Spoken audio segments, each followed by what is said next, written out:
இதோ மாடியில் நிற்கிறாங்க, அதுக்கு தான் போயிட்டு இருக்கேன். எப்படி ஏறினாப்ல தெரியல, போயிட்டாங்க ஏறி. எப்படி ஏறினாப்ல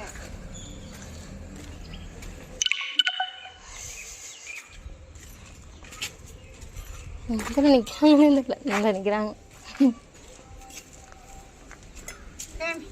என்ன பெல்ட் போடாம போட்டிருக்கானுங்க? போட்டிருக்காங்க, இடையில கம்பி தானே போட்டிருக்காங்க. இந்த இருக்குல்ல இதான் இல்லம்மா, இந்த ஒரு கல்லு, இந்த ஒரு கல்லு. ஆமா ஆமா, நடுப்புற காங்கிரீட் போட்டிருக்காங்க. இதுக்குள்ள கம்பி இருக்கு. இது கூட நான் ஜன்னல் இந்த ஓட்டை எதுக்கு வச்சிருக்கீங்க அப்படின்னு கேட்டேன். ஜன்னல் தான் கேட்டேன்.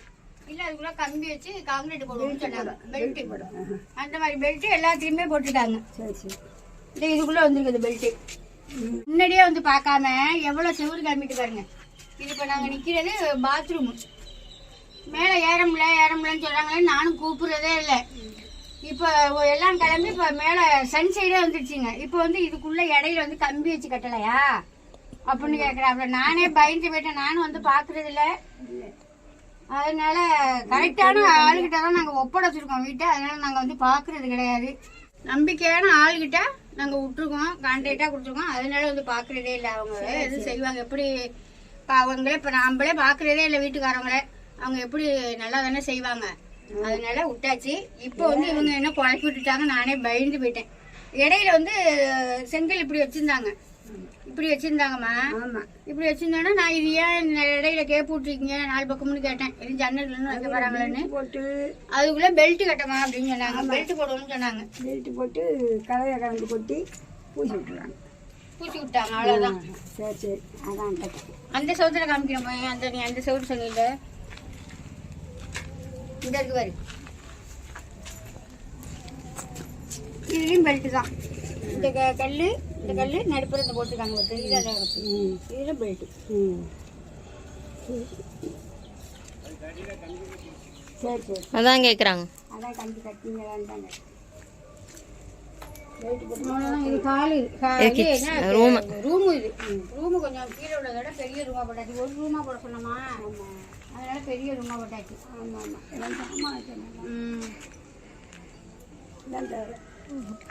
அந்த ரூம் தான் பத்தாம முண்டிக்கிட்டு கிடக்குறா. வீடோடும் திறக்க முடியாது, கட்டிலுக்குள்ளேயும் போக முடியாது. அது ரொம்ப சிரமப்பட்டுக்கிட்டு கிடக்குறாவே. இதை பெருசா போடுங்கன்னு சொல்லி. இது ஹாலு மாச்சி. இது ஹாலும் ரூமும் ஒன்னாதான் இருக்கு. ஆமா ஆமா, ஏன்னா நம்மளுக்கு கீழே உள்ள ஹால் பெருசா இருக்கும். இது ஏன் சின்னதா போட்டுச்சுன்னு கேட்டீங்கன்னா, இந்த பாத்ரூம் இங்க கட்டிருக்காங்களா, இந்த செவுரு வந்து கொஞ்சம் உள்ள இடமா இருக்கும் நமக்கு கீழே கீ வீட்டுல. இது வந்து இப்ப வெளியில வந்துட்டு, இந்த செவுரை வந்து வெளியில கொண்டு வந்துட்டாங்களா, அதனால இது கொஞ்சம் ஹால் கொஞ்சம் சின்னதா போச்சு.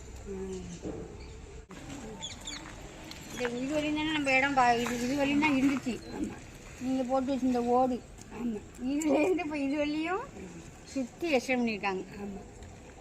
இது வந்து ஒரு கைப்பிடி செரு வரும்னு நினைக்கிறேன். என்ன செய்யறாங்கன்னு தெரியல. வந்தோன்னு தான் பார்த்து கட்டணுன்னு தான் தெரியும். இது இப்படி இந்த கை 4 பக்கம் சுற்றி கொஞ்சம் தான் வைப்பாங்க. அதான் கொஞ்சோண்டு வைப்பாங்க. அந்த பக்கமும் இங்கே பாதியும் வைப்பாங்கன்னு நினைக்கிறேன். கிளாஸ் வருமா தெரியல. மணி விட்டு இடத்துல அந்த மாதிரி வைப்பாங்கன்னு நினைக்கிறேன்.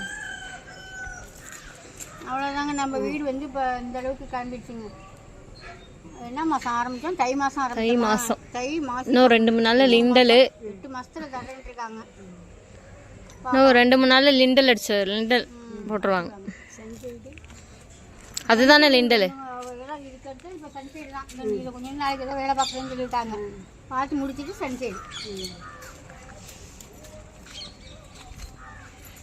எடுத்துட்டு இங்கே ஒன்றுமே ஒரு இது வேணான்னு சொல்லிட்டேன். என்னது செல்ஃபு வேணான்னு சொல்லிட்டேன். ஹாலில் எதுக்கு செல்ஃபு அப்படின்னு சொல்லிட்டு வேணான்னு சொல்லிட்டு இங்கே ஒரு பாத்ரூம் கட்டின்னு இங்கே லாஸ்ட்டில் ஒரு பாத்ரூம் கட்டினேன். இது வந்து கிச்சனு. இங்கே எதுவுமே கிடையாது, கீழே தான். சரி சரி, இது இங்கே ஒரு இது வரும். இங்கே ஒரு ஷெல்ஃபு, இங்கே ஒரு ஷெல்ஃபு. இது ஒன்று இங்கே இதுதான் கிச்சன். கீழேயும் கிச்சன் பெருசு தானே, அதே மாதிரி இங்கேயும் கிச்சன் பெருசாக வச்சாச்சு. சரி, இங்கே ஒரு பாத்ரூம் கட்டி. ஆமாம், இங்கே ஒரு பாத்ரூம் கட்டி. சரி.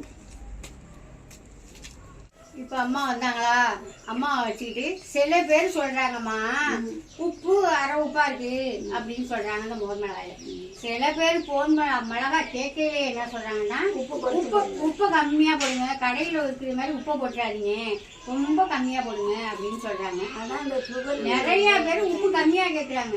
யாராவது ஒருத்தர் 2 பேரும் உப்பு அதுக்கு உப்பு கம்மியா போடுறீங்க. இப்ப நல்லது, எல்லாருமே சாப்பிடலாம். அதான் உப்பு கம்மியா போடுறதுதான் நல்லதுன்னு உப்பு கம்மியா போட்டேன்னா சில பேர் யாரோ ஒருத்தர் 2 பேரும் உப்பு கம்மியா இருக்குன்னு சொல்றாங்க அப்படின்னு சொல்றாங்க. உப்பு கேட்கையே அப்படிதாங்க கேக்குறாங்க. கடையில இருக்க மிளகாய் மாதிரி உப்பு அதிகமா இருக்காதுல்ல அப்படின்னு சொல்லிதான் ஆர்டரே பண்றாங்க. அதனால கொஞ்சம் நீங்க 1 மாசம் வச்சிருந்து சாப்பிட்டு பாருங்க, சூப்பரா இருக்கும். புது மிளகாய் இல்லாம ஒரு மாசம் போயிட்டுன்னா அந்த உப்பெல்லாம் தாண்டி நல்லா இருக்கும். இப்ப இதுல வந்து என்ன போட்டிருக்கேன்னு பாத்தீங்கன்னா, இது வந்து 3 லிட்டரு நான் வீட்டுல காய்ச்சின பால். ஆமா, நம்ம ஆனந்த கடையில போய் 1 லிட்டர் தயிர் வேண்டியிருந்தாப்புல, புளிப்பு தயிர் டீ கடையில, அதையும் இதை ஊற்றிங்க. 4 லிட்டரு தயிர், இதோட 1 டப்பா தண்ணி ஊற்றிருக்கேன். ஒரு 10 கிலோவுக்கு என் கையால 3 புடி உப்புன்னு 9 புடி உப்பு போட்டிருக்கேன். இது வந்து 30 கிலோ மிளகாய். 30 கிலோ மிளகாய் நேற்று குத்தி போட்டு நேற்று ஃபுல்லா காஞ்சி இன்னைக்கு ஃபுல்லா காஞ்சி இந்த அளவுக்கு இருக்கா. இப்ப இதை மோரை ஊத்திடுவோமா? ஆமா, மோரை ஊத்தி காலை நைட்டு ஃபுல்லா ஊறிக்கிட்டு இருக்கும். காலையில அள்ளி உதறி விட்டுருவேன். உதறி விட்டுட்டு நான் சாயந்தரம் அள்ளி அதே மோர்ல போட்டுருவோம். போட்டு குளிக்க வச்சிருவோம். அப்புறம் மத்தியான அள்ளி காயப்படுறோமா, 3 நாளைக்கு இந்த மோர் தண்ணி அதுல இருக்குங்க. 3 நாளைக்கு போட்டு எடுத்தோம்னா அந்த உப்பு புளிப்பு எல்லாமே கரெக்டா இருக்கும். இப்ப பத்தலைன்னு சொல்றாங்க. இப்ப இந்த புளிப்பு மோரும் 1 லிட்டர் வாங்கியாவது நான் சேர்த்திருக்கேன்.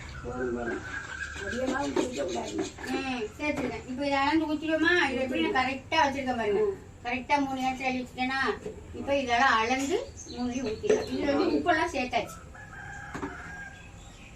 இப்ப அம்மா வந்தாங்களா வச்சுக்கிட்டு நீங்க எப்படி போடுவீங்கன்னு கேட்டேன். இந்த மாதிரிதான் போடணும்னு சொன்னாங்க. அதே மாதிரி இப்ப அளந்து ஊற்றியாச்சு.